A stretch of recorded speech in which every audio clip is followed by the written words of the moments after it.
నచ్చినట్లయితే ఈ వీడియోని సబ్స్క్రైబ్ చేసి అందరికీ అందుబాటులో ఉంటుంది. ముందుగా మనం తెలుసుకుంటున్న ఈరోజు విషయం ఏమంటే, భాగంగా ముఖ్యమంత్రి చంద్రబాబు నాయుడు గారు ఉద్యోగికి 3,000 చొప్పున ఇస్తానని మేనిఫెస్టోలో చెప్పడం జరిగింది.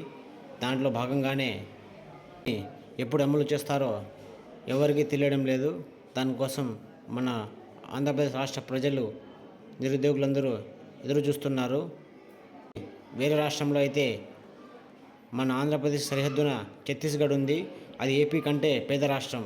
అక్కడి సీఎం అయిన భూపేష్ బఘేల్ నిరుద్యోగ భృతిని అమలు చేశారు. నెలకు 2,500 ఇచ్చే బేరోజ్గారీ భత్తాని 2023 ఏప్రిల్ 1 ప్రారంభించారు. అప్పటి నుంచి ఆ రాష్ట్రంలో నిరుద్యోగులు నెల నెలా వృద్ధి పొందుతున్నారు. అలాగే మరో రాష్ట్రం మహారాష్ట్ర కూడా మొన్ననే నిరుద్యోగ భృతి పథకాన్ని అమల్లోకి తెచ్చింది. ఏపీలో ప్రభుత్వం మొన్ననే అధికారంలోకి వచ్చింది. కానీ నిరుద్యోగులు చాలా ఏళ్లుగా ఉన్నారు. వారికి అర్జెంటుగా కావాల్సి ఉంది.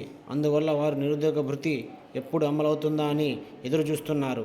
ఆర్థిక శాఖపై ఏపీ ప్రభుత్వం రిలీజ్ చేసిన శ్వేతపత్రం ప్రకారం ఏపీ అప్పుడు రూ. 9,74,000 కోట్లకు పైగా ఉంది. కాకుండా వేరే ఇతర అప్పులు మరో 2 లక్షల కోట్ల దాకా ఉన్నాయి. ఈ అప్పుల వల్ల ఏపీ ప్రభుత్వం రోజుకు అప్పులపై వడ్డీకి 200 కోట్లు చెల్లించాల్సిన పరిస్థితి వచ్చిందని నిపుణులు చెబుతున్నారు. మరి ఇలాంటి పరిస్థితుల్లో ప్రభుత్వం నిరుద్యోగ భృతిని అమలు చేయగలదా? నెలకు 3,000 చొప్పున భృతి ఇవ్వగలదా అనే సందేహాలు వ్యక్తమవుతున్నాయి. ఇటీవల ప్రభుత్వం మహిళలకు ఉచిత బస్సు పథకాన్ని అమలు చేసే అంశాన్ని పరిశీలిస్తోంది. అది అమలైతే బస్సులో ప్రయాణించే మహిళలకు కొంత వెసులుబాటు లభిస్తుంది. తద్వారా ఆ డబ్బును వారు ఇతర అవసరాల కోసం వాడుకుంటారు.